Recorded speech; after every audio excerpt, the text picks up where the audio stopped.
Good afternoon. My name is Jason Morris. We'll be talking about the dangers on the flight line.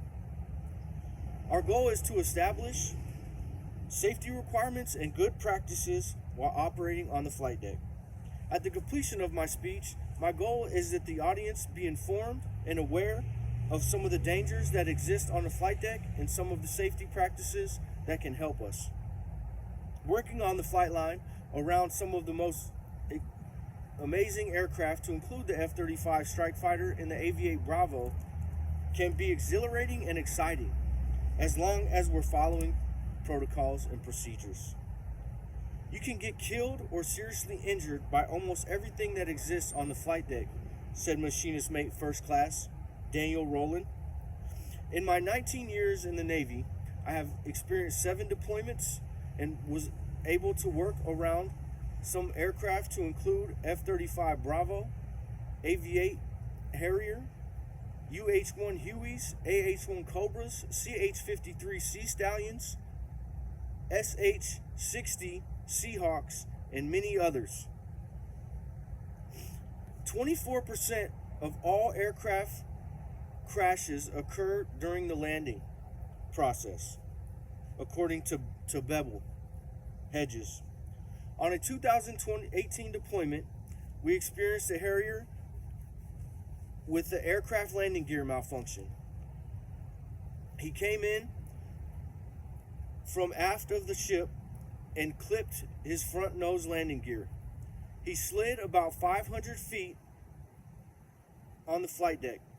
The flight crew personnel were able to evacuate the scene with no injury. Upon the scene being rendered safe, the aircraft crew responded with firefighting and salvage techniques in order to render the scene safe. No further injury or incident occurred due to the flight line's following of safety protocols and procedures. Although there were no incidents and the scene was handled correctly, there were lessons learned. After any incident, there should be a brief or discussion in order to collectively brainstorm ideas on ways to improve and to improve our strategies for further incidents. Though training and procedural compliance we have learned, and through our innovation have established new tools and methods to keep ourselves safer on the flight line. Though danger still remains, we can be more effective and minimize these hazards that exist all around us. Some of the dangers that occur on the flight deck are fires. Firefighting agents have been improved. We now use aqueous film forming foam because of its highly effectiveness for aircraft fires involving flammable materials. We also have PFFE, which is a proximity suit used to extinguish fires.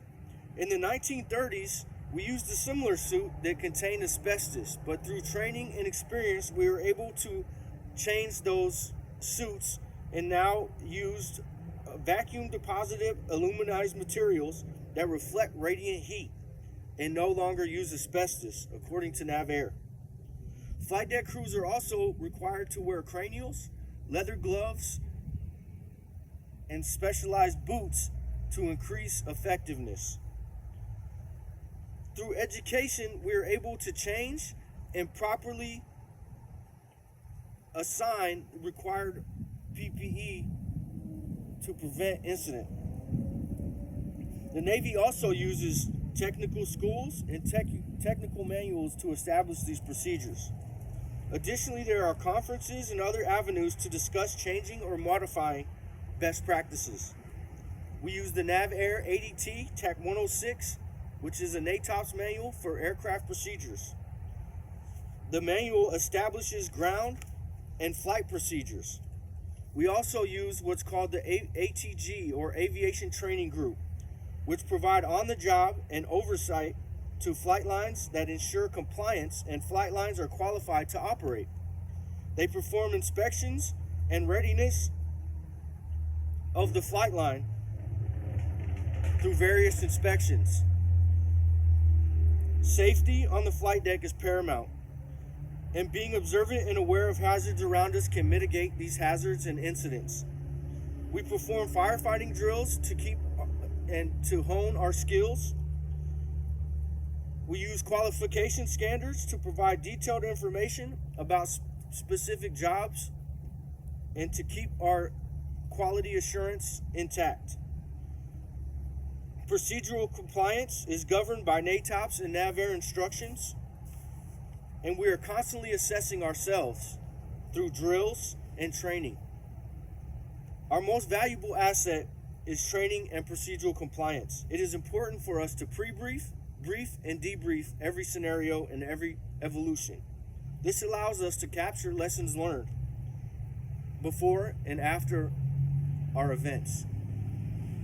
Flight lines are most of the extreme and dangerous workplaces out there, and most of our procedures are written in blood.